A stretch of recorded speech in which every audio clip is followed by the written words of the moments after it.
Bem-vindo, Edgar. Tudo bem? Tudo bem, Dri? Prazer falar contigo, falar com o Rovai, falar com todos e todas que estão acompanhando essa programação maravilhosa. Muito bem, Edgar. Prazerzão estar contigo aqui. Também estamos com o professor Felipe Pena, que é um dos nossos comentaristas aqui da Universidade Federal. Um abraço, Felipe. E eu queria já começar, Edgar, pedindo para você fazer uma avaliação desse teu período à frente da Conab, porque você passou por momentos muito difíceis, né? O ministro Paulo Teixeira, que é quase nosso colunista, vem aqui sempre, né? Muitas vezes ele entrava aqui na live e despencava a pergunta sobre os preços dos alimentos, quando ia baixar, quando ia voltar a ter certos produtos que estavam começando até a faltar. Enfim, como foi esse período e o que deu para fazer, Edgar? Rovai, quando o presidente Lula me convidou para eu ser o presidente da Conab, Companhia Nacional de Abastecimento, que é a maior companhia de abastecimento da América Latina, uma empresa 100% pública, está presente em todos os estados do Brasil através das superintendências. Ele me deu duas incumbências, digamos assim, duas tarefas principais. Primeiro é resgatar, tornar a Conab forte outra vez. Porque a Conab lá no passado, junto com o programa Fome Zero, foi um grande instrumento que o governo federal, que o Brasil utilizou para sair do mapa da fome em 2014. E no governo passado, Rovai, a Conab se encaminhava para a extinção. Verdadeiramente, a Conab, se não tivesse tido a vitória do presidente Lula, teria sido extinta. Nós, dos 91 unidades armazenadoras, ficou 64. Bolsonaro fechou 27 unidades armazenadoras, que são grandes aglomerados, complexos de silos, de armazéns, que a companhia tem para fazer estoques públicos. Zerou os estoques públicos, não tinha absolutamente nada, porque a opinião é deixa que o mercado regula, né? O nosso principal programa, que é o carro-chefe que nós operacionalizamos, que é o PA, Programa de Aquisição de Alimentos, onde a gente compra produtos da agricultura familiar e esse alimento simultaneamente vai chegando à mesa de quem passa necessidade, também tinha afindado, não existia mais. Era o tal do Alimenta Brasil, que muito pouca gente alimentava. Nenhum investimento nos armazéns que tinham ficado abertos, ainda 64 unidades. As principais políticas tinham sido desmanteladas. E nós tratamos, então, de ir resgatando, recuperando as principais políticas, inovando também para esse novo momento conjuntural que o Brasil passava e ainda passa. Voltamos a fazer estoques de alimentos. Fazia 14 anos que não tinha estoque de trigo na Conab, agora tem. Fazia 11 anos que não tinha estoque de arroz, agora tem estoque de arroz, tem estoque de milho. Estamos agora comprando farinha de mandioca. Produtos básicos que é possível fazer estoques, que é para dar segurança alimentar para a população brasileira, porque a principal missão da companhia de abastecimento é garantir o abastecimento. Voltamos a comprar comida da agricultura familiar via OPA. Nós fizemos uma chamada pública e nós estabelecemos que ali cooperativas e associações ofertam tudo que tem de alimentos para ser vendidos pelo PA. E esse alimento, como eu disse, a gente distribui na rede socioassistencial, nas creches, nas escolas, nos hospitais, abrigos, asilos, em forma de cestas de alimentos também para as pessoas mais vulneráveis. A demanda que chegou para nós em 23 foi 1 bilhão e 100 milhões de reais. Já estamos praticamente concluído toda essa chamada, pagando e distribuindo os alimentos. Fizemos uma nova chamada agora em 25. Tivemos uma demanda de 1 bilhão e 900 milhões de reais, mais de 400 tipos de alimentos. Fizemos uma rede de cooperativas e associações que hoje chegou a 5.700. Então, uma grande rede fornecedora. Juntas, essas cooperativas representam 133 mil famílias de pequenos agricultores. Então, a Conab, o governo federal, voltou a ser um grande cliente da agricultura familiar brasileira. E o resultado que nós tivemos foi que, quando a ONU declara o Brasil saiu novamente do mapa da fome, junto com um conjunto de políticas públicas, está ali a Conab, foi novamente um dos principais instrumentos do governo federal, especialmente o programa do PA. Voltamos a fazer política de garantia de preços mínimos. Quando o preço do produto cai, a Conab compra, paga um preço melhor para o produtor, que é um estímulo para ele continuar produzindo alimentos. E o estoque público é essa segurança que nós queremos dar para a população brasileira. Tendo estoques, Rovai, quando sobe o preço do arroz, sobe o preço do pão, da farinha, mesmo do milho, em algum lugar do Brasil, a Conab coloca esses estoques nesses locais, nesses territórios, e nós podemos fazer equilíbrio dos preços, garantindo preço justo para os consumidores. Sobre o preço dos alimentos, nós fizemos uma parceria com o Diese, que historicamente acompanha o valor da cesta básica. Ele fazia levantamento em 17 capitais, agora faz nas 27 capitais na parceria com a Conab. E o primeiro levantamento dessa parceria, que foi o mês passado, das 27 capitais, em 25 baixou o preço dos alimentos, e a tendência é que vai baixar ainda mais, porque foi estabelecido pelo governo, por nós, uma prioridade. Eu disse ao presidente Lula, quando ele me questionava, Edgar, quando é que a gente pode dizer que vai baixar o preço dos alimentos? Eu dizia, presidente, o preço do alimento está ligado diretamente a uma questão estrutural da agricultura do nosso país. E vou dar um exemplo. A maior safra que nós tivemos antes desta, que é a safra recorde de 25, foi a de 23. E na grande safra de 23, nós tivemos a menor lavoura plantada com arroz e feijão dos últimos 47 anos. Porque o agricultor, corretamente, antes de botar semente na terra, ele vai ver o que é mais viável economicamente. Como o governo passado destruiu com as políticas públicas da Conab, extinguiu o MDA, não tinha mais plano safra da agricultura familiar, o pequeno agricultor, mesmo o minifúndio, ele migra para a monocultura de exportação. A gente aumenta a safra, mas diminui a lavoura plantada com alimentos, ao ponto de que em 23, na grande safra, nós tivemos a menor lavoura plantada com arroz e feijão de todos esses anos. Quando a gente volta, dá juros subsidiado de 3% ao ano, para quem optar em produzir para o nosso mercado interno, se produzir de uma forma agroecológica o juro é 2%, a resposta foi quase que instantânea. Vamos ter agora uma das maiores safras de arroz de toda a história, a série histórica, mais de 12 milhões de toneladas de arroz, uma grande safra de feijão, os legumes estão baixando de preços, porque mais oferta de alimentos é a possibilidade de um preço justo nas prateleiras. E é assim que nós estamos. Conseguimos vencer essa barreira da inflação dos alimentos, obviamente que sempre tem que ter os cuidados, porque é sazonal, porque às vezes secas, às vezes muita chuva, determinadas culturas são impactadas, mas nós podemos dizer que o Brasil está com os estoques voltando a acontecer, garantiu o nosso mercado interno, o abastecimento, e servindo também outras nações, que necessitam da nossa produção brasileira, né? Muito bem. Muito bem. Então, assim, para 2026, a gente pode dizer que a gente não vai ter mais sofrer com essa questão de aumento do preço dos alimentos, porque a gente já conseguiu recuperar estruturalmente toda essa estrutura da Conab, Edgar. Os produtos básicos que a gente tem a precificação, digamos assim, no nosso mercado interno, seguramente sim. Temos arroz, mesmo que vai diminuir a área plantada, porque o arroz, quando foi feita a semeadura na safra passada, o preço para o agricultor estava R$ 115 a saca, agora está R$ 66. Nós prevíamos isso.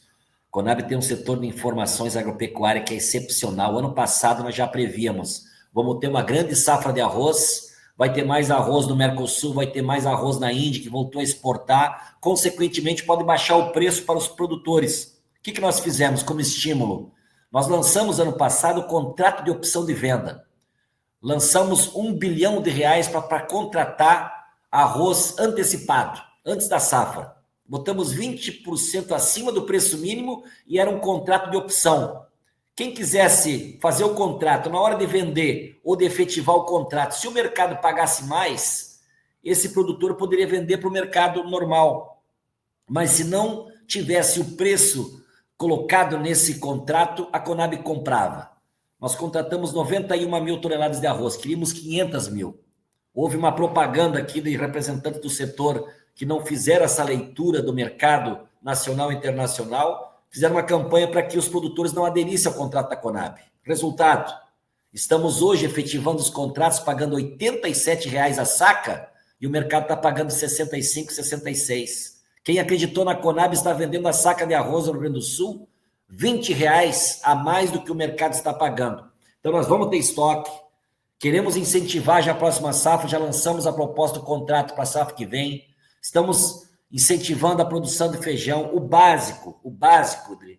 Nós podemos dizer que vamos ter estoque de passagem, vamos ter estoque nos armazéns da Conab, obviamente que tem produtos que são classificados no mercado internacional. Aí tem a questão do câmbio, que também se leva em conta, tem a questão da necessidade internacional, tem variáveis aí em determinados produtos que a gente não tem 100% da segurança para responder a tua pergunta exatamente, viu? Oi, Edgar, bom dia. Bom dia, professor. Primeiro, antes de fazer a pergunta, eu queria te saudar, lembrando o primeiro encontro que a gente teve em 2017. Eu era curador das Jornadas Literárias de Passo Fundo, estava lá naquele maravilhoso evento, um dos eventos que eu tive o maior prazer de participar na vida, como curador e como escritor, como professor, e você foi um dos convidados. Eu me lembro muito bem de você ter falado naquele evento. Para mim foi muito, muito emocionante aquele evento. Então, queria te saudar lembrando, com essa lembrança.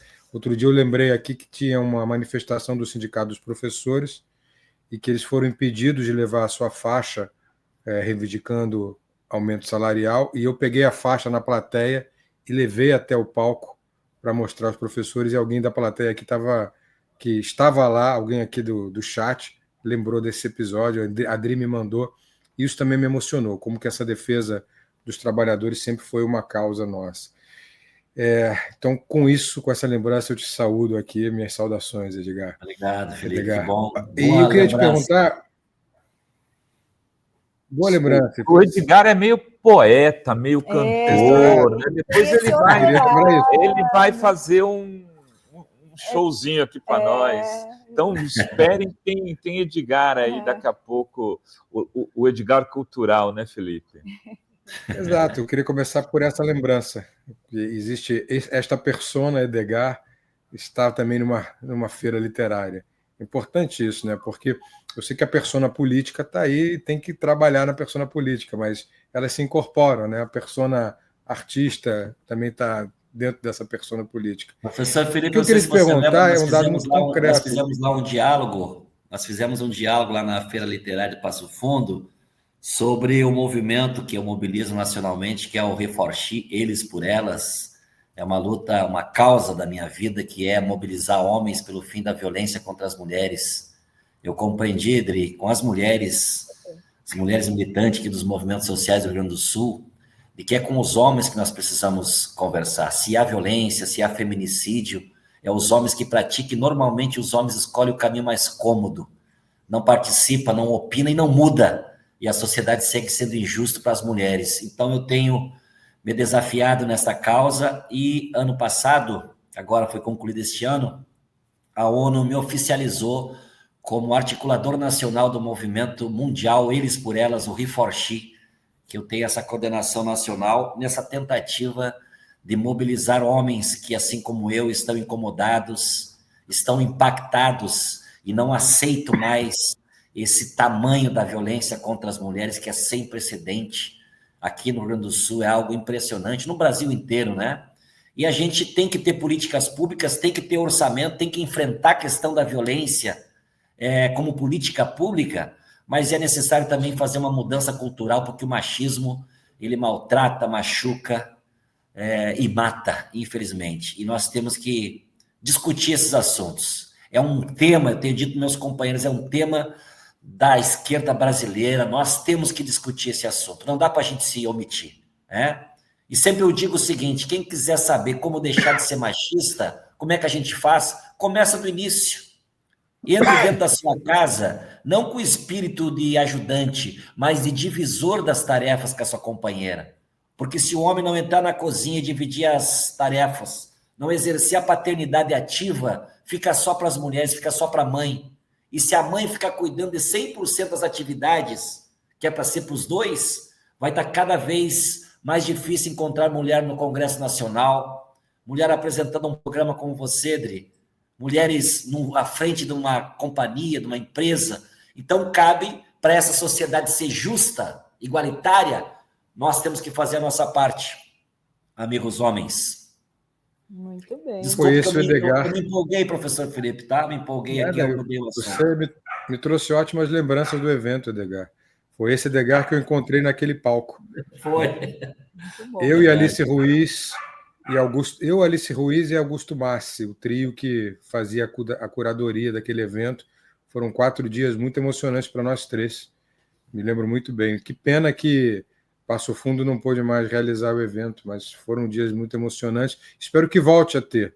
Quando o governador for Edgar, talvez a gente consiga ter mais verbas para esse evento. Né, Anote aí, podem anotar aí. E voltarei lá com todo prazer para fazer a curadoria. Muito prazer mesmo. Mas eu queria te perguntar sobre, diante de todos os dados que você nos deu, inclusive sobre os estoques reguladores, sobre tudo que você está prevendo, daqui a um ano, em outubro, a tua perspectiva sobre o controle da inflação de alimentos, ela é possível de ser feita um ano antes? A gente pode realmente ter esse dado? Não, claro que nada é 100% seguro, mas diante dessa conjuntura internacional, dólar caindo também, porque, né, os juros estão baixando nos Estados Unidos, a gente pode ter uma perspectiva otimista de que a inflação de alimentos estará sob controle daqui a um ano, exatamente no período eleitoral? Essa é a nossa expectativa, professor Felipe. Sabe que uma das atividades, acho que uma das principais atividades que a Conab desenvolve, deixa eu contar para vocês primeiro, a Conab é a terceira empresa mais capilar do governo federal. Estamos atrás da Caixa Econômica Federal e da Petrobras em números de políticas públicas que a Conab operacionaliza. E uma delas é prover todos os dados agropecuários para o governo federal. Todos os meses, Felipe, nós colocamos a campo em torno de 100 técnicos, em parceria com universidades, com institutos federais, e nós apresentamos para o Brasil mensalmente a previsão de safra dos 16 principais grãos do nosso país. Fizemos mais 3 levantamentos das carnes, bovina, suína e frango, 3 levantamentos de cana-de-açúcar e 3 de café. Toda a produção brasileira, os dados do governo federal são providos pelo setor de informações agropecuárias e inteligência da Companhia de Abastecimento, que é a Conab. E a semana passada, nós apresentamos um evento que nós chamamos de Perspectiva. Terminou o ano agrícola, nós fizemos 12 levantamentos de previsão de safra, terminou o mês passado, e a partir de agora, então, começa a nova safra agrícola, 25-26. A gente sempre diz 2 anos, porque ela pega uma parte de um ano e conclui-se a metade, mais da metade, lá em outubro do ano que vem. O que nós estamos prevendo a Conab? Que a gente faz também toda uma metodologia, vendo a previsão do clima, fazendo uma leitura do mercado agrícola nacional e internacional, onde que está as maiores exportações, para onde que está indo a produção agrícola. Junto com o Banco do Brasil, nós compartilhamos os dados. A Conab empresta ao banco dados da produção, para o banco tomar as decisões de financiamento, e o Banco do Brasil compartilha conosco também a leitura do mercado agrícola nacional e internacional para a gente fazer essa perspectiva do que será esse novo ano agrícola. E o que nós estamos prevendo que esta safra, que é a maior da história, nunca o Brasil colheu uma safra tão grande como essa de 2025, 350,2 milhões de toneladas de grãos. A previsão da Conab é que o ano que vem, para a safra agora agrícola, estamos entrando agora, nós vamos ter um aumento de mais de 3 milhões de toneladas. Então, vai ser maior ainda do que esta safra. Mesmo que nós vamos apresentar o primeiro levantamento de safra agora, dia 14 de outubro, a Companhia Nacional de Abastecimento já tem uma previsão que o ano agrícola 25-26 vai ser ainda mais potente do que essa super safra. O que nos dá com isso, Felipe, é as garantias de que nós teremos mais oferta de alimentos no mercado interno. Por isso, toda a nossa ação em direção da agricultura familiar, porque é essa responsável por grande parte dos produtos consumidos no nosso mercado interno, para que a gente possa chegar em 26, pelo menos com os preços controlados. Não pode cair demais, né? Porque senão faz um desequilíbrio. O que a gente sempre prevê e trabalha com um equilíbrio, né? Para que o agricultor tenha renda, possa continuar incentivado a produzir mais e na prateleira dos supermercados garantir um preço justo para os nossos consumidores. E essa tem sido toda a nossa luta e o nosso trabalho. Obviamente que o mundo precisa do nosso alimento. 435 novos mercados agrícolas foram abertos. Mesmo com a imposição do presidente dos Estados Unidos, do Trump, com o tarifaço, abriu-se novas avenidas para o nosso produto brasileiro. E o mundo olha para o Brasil para buscar segurança alimentar, segurança energética, que é o que nós temos aqui, fruto da grande capacidade do Brasil. O Brasil é um país do mundo que não tem inverno, em que pese o frio danado do Rio Grande do Sul, não se paralisa as atividades agrícolas. E isso é muito relevante. Um país que não tem inverno faz com que nós sejamos o único país do mundo que temos 3 safras agrícolas num solo fértil, um povo trabalhador, uma estrutura agrícola excepcional, e este é o futuro que a gente prevê para a agricultura brasileira e, consequentemente, para a vida dos consumidores quando vão comprar alimentos nos supermercados. Eu queria mudar um pouco da discussão do Edgar Preto, administrador aí da Conab, para o candidato político. Primeiro, né, saber como é que estão as articulações no Rio Grande. Eu tive acesso a uma pesquisa essa semana que te coloca empatado tecnicamente, mas em primeiro lugar para o governo do Estado. Mas tem também a Juliana Brizola no campo da esquerda, e aí tem uma discussão sobre as candidaturas ao Senado, o Paulo Pimenta se colocando pelo PT, a Manuela, que está sem partido, também muito bem votada para senadora. Como é que estão essas articulações? Vai ser possível sair num chapão aí, Edgar, no Rio Grande do Sul, resgatar a tradição gaúcha de um campo progressista articulado, coeso, firme, forte, para tentar recuperar um governo que já foi 2 vezes liderado por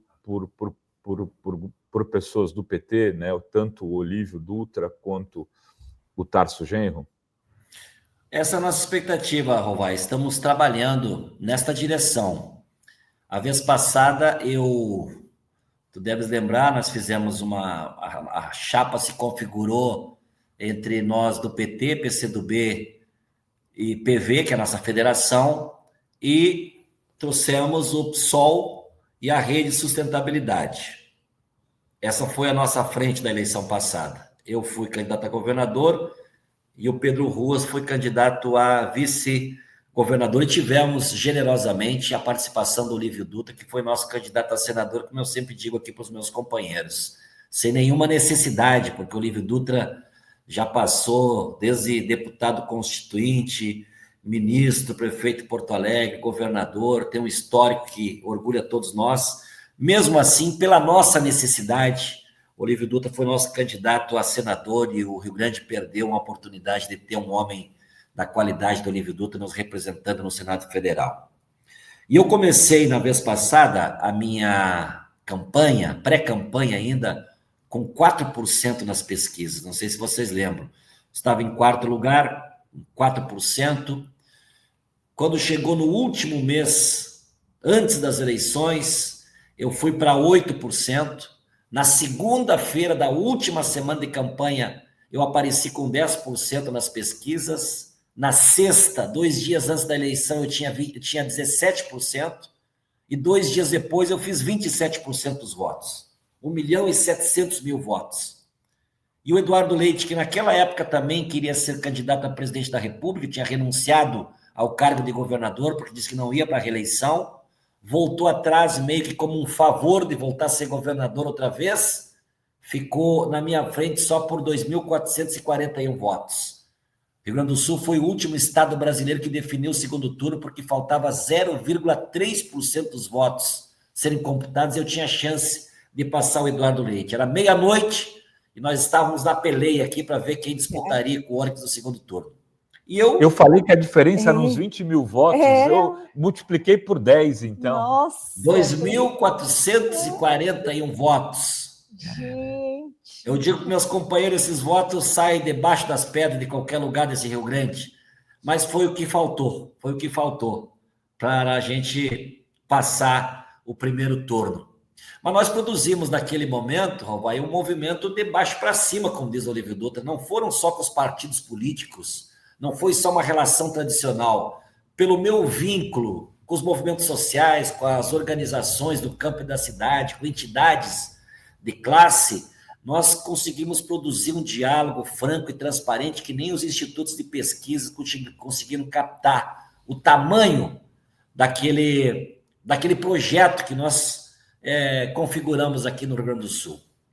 Agora eu começo a nossa pré-campanha, tem várias pesquisas aqui no Rio Grande do Sul, mas essa que você se referiu, que eu acho que é a última que apareceu publicada na imprensa do Rio Grande do Sul, eu estou em primeiro lugar, empatado tecnicamente, com os outros dois adversários delas, Juliana Brizola, querida amiga minha, fomos colegas deputados em 3 mandatos, eu fui presidente da Assembleia Legislativa em 2017, a Juliana foi membro da mesa diretora, temos uma relação muito fraterna, temos uma história também na política, da representação dela com o Leonel Brizola, eu com meu pai, o Adão Preto, meu pai era um brizolista lá no início, depois, na fundação do PT, ajudou a construir o nosso partido, foi deputado estadual constituinte, foi 5 vezes deputado federal.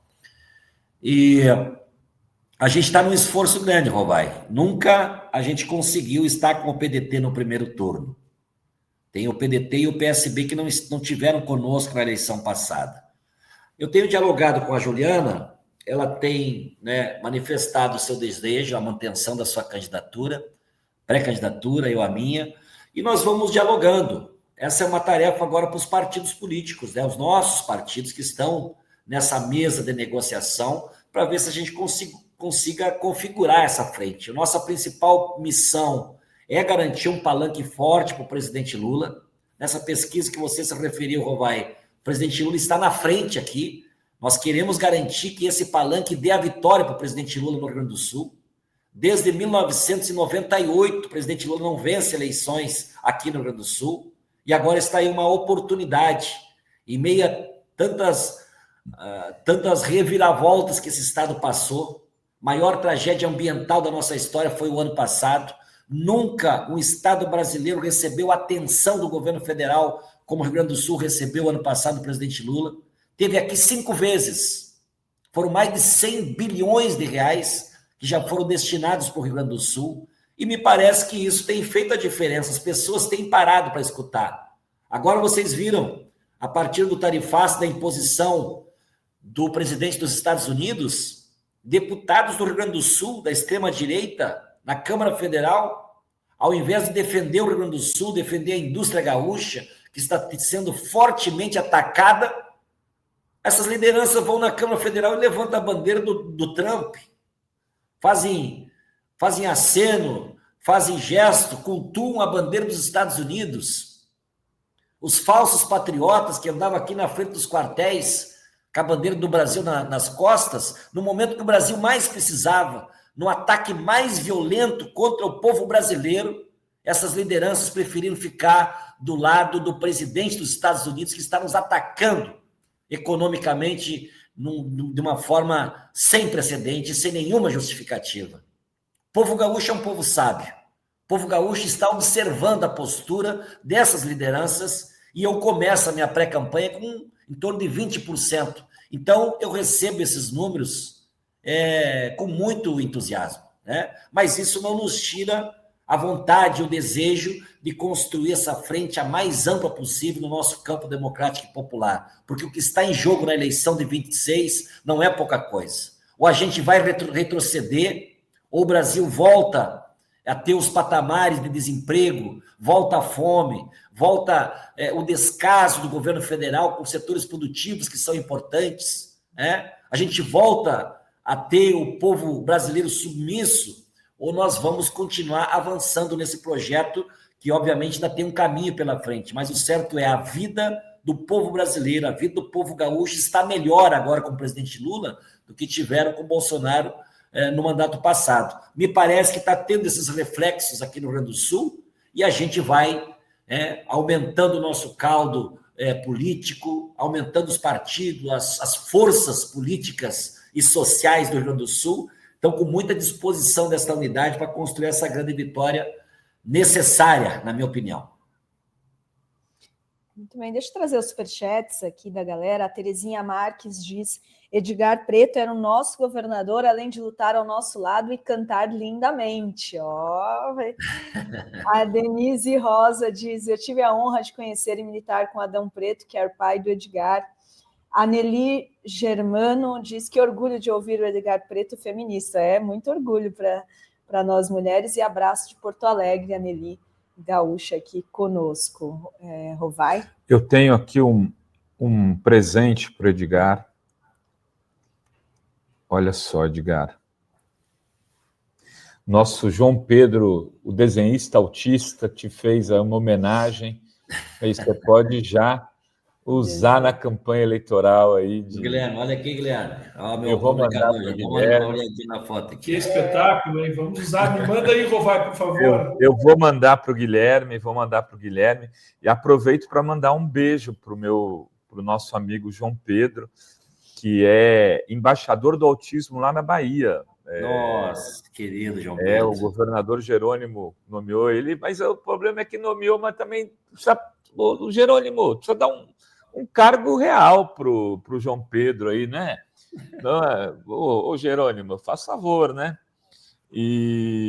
Mas ele quer, inclusive, ser candidato a deputado estadual na Bahia, o João Pedro. Seria muito interessante, eu te falei disso aqui, Edgar, a importância de a gente ter, né, toda a diversidade nas campanhas progressistas, né? E o autismo, hoje a gente tem um grande número de pessoas autistas no Brasil, precisa ter representantes também. Que bom. Parabéns, João Pedro. Obrigado pela fotografia, pela pintura. Tem várias pessoas perguntando aqui, Edgar, do café. O que acontece, né? Que o pessoal, e o café, Edgar, e o café? Que o café tem questões peculiares aí, né, Edgar? Explica para a gente. Tem. Nós tivemos, Dri, uma queda na produção de café na safra. Na última safra, em Minas Gerais, que é o principal estado que produz café no Brasil, teve uma quebra de 50% na produção. Para um país também consumidor de café como o nosso, faz uma grande diferença. O principal estado tem uma queda na produção. E nós tivemos também um aumento muito grande na demanda internacional. Mesmo com preço alto na Bolsa de Mercadoria de Nova York, o café brasileiro segue indo, mesmo tendo sido taxado pelo presidente dos Estados Unidos, o povo norte-americano não deixou de consumir o nosso café, continua consumindo, mesmo com preço maior. Então, nós estamos na expectativa que a safra próxima seja melhor do que essa que nós tivemos, para ofertar mais café no nosso mercado interno, para a gente poder colocar nos supermercados um café de qualidade como é o nosso, com preço melhor para os consumidores. Essa é a nossa expectativa, Adri. Muito bem. Mais alguma pergunta, Adri? Felipe? Eu queria pedir para o Edgar cantar depois. Vai lá, Felipe. Eu vou deixar que a voz de Edgar nos represente. Edgar cantando é melhor do que a minha pergunta. Da última vez, você vê que você cantou, Edgar. Dá para cantar hoje também ou você está meio gripado aí, como todos nós? Não, vocês nunca me pegam desprevenido. Na verdade, para cantar, precisaria uma gaita, um violão. Como eu não tenho nenhum dos instrumentos aqui, eu vou no poema. No poema. Um poema de 4 estrofes que fala da democracia. Pelos povos das favelas, pelo nosso agricultor, a honra de um professor e por comida nas panelas, negros, indígenas, quilombolas, raças belas, direitos da minoria, o sonho da moradia e por nossas grandes conquistas, por um Brasil sem golpistas, meu sim para a democracia. Aos que venceram a fome, pela força do ProUni, e também do Reúne, que se soma, que faz o pobre ter nome que só rico pertencia, medicina, engenharia, física, química e odonto, por um Brasil com respeito, meu não para a xenofobia. Aos que foram findados nos porões da ditadura, aos que sofreram torturas e os que foram exilados, por cada corpo chorado, por cada mãe que sofria, cada pai que não dormia, chorando a perda de um filho, por um Brasil com mais brilho, o meu não para esta anistia. Por Deus e por Oxalá, por Cristo, por Maomé, por Umbanda, Candomblé, por Buda e pelo Torá, por Lutero, Orixá, por Kardec e por Maria, pela fé que profecia, por ateus, cristãos e outros mais. Queremos viver em paz, com justiça e com alegria. Muito obrigado. Salve, salve! Ô, Renato, diante desse poema, eu só queria me despedir do Edgar, dizendo, obviamente eu sei que o governador de estado não precisa de convite para ir a lugar nenhum, mas eu queria muito já deixar o convite para o Edgar, governador, está na primeira edição da volta das Jornadas Literárias de Passo Fundo. Amém. Para declamar poemas, não para ser governador. Amém. Muito obrigado, querido, se Deus quiser. Será. Muito bem. Obrigado, Edgar. Obrigada, tudo de bom Edgar. aí. Manda um abraço para o Guilherme. Será entregue, querido. Obrigado pela oportunidade, pelo convite. Parabéns. Valeu. Abraço. Abraço, tchau, tchau. Abraço.